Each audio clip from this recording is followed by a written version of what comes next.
On July 26, the world learned that the Presidential Guard had sequestrated President Mohamed Bazoum, who was the president of Niger.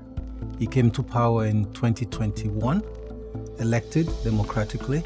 The president was deposed by the head of the Presidential Guard, a general by the name of Abdurrahman Tiani.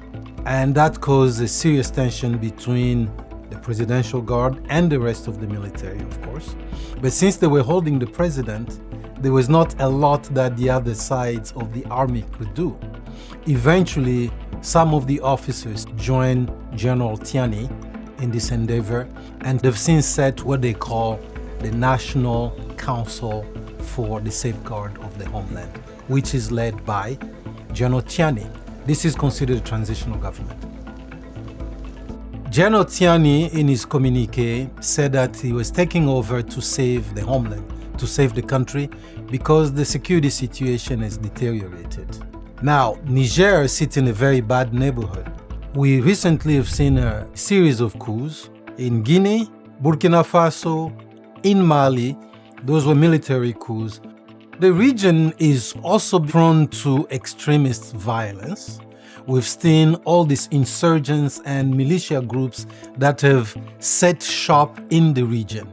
And because the Sahel is such an expanse of land, it's been really difficult to rein these groups in. In one way, this coup d'etat came as a surprise, simply because Niger, up to now, was considered to be relatively stable compared to its neighbors. And because of that, Niger had offered a safe haven to a lot of other groups, right? Groups that were positive. So when the French were told to leave Mali, they relocated in Niger. The Americans have a base there in Agadez, and then the French have about 1,500 troops there. And Niger, the Nigerian people, were not particularly happy with this massive presence of foreign troops. French colonial legacy is very bad. And I think most of the former French colonies, in most of those countries, they don't have any love for France. So we've seen a lot of people show up at the protests with Russian flag. At this point, I think we just have to accept these are Russian flags and not extrapolate on what they mean.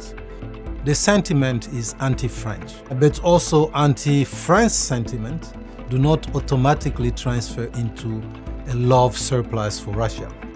The people in power, General Tiani and his people, have not signaled that they want to be with Russia.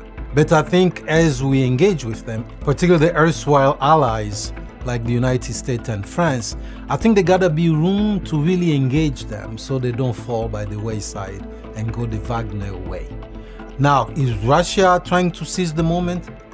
I've not talked to them, but I suppose they are, because Russians have tried to seize the moment in Mali, where they're very present, to the Wagner Group and other arrangements. So this is an opportunity for the United States, for France, and other like-minded countries to really look in the mirror and say, how do we fix this?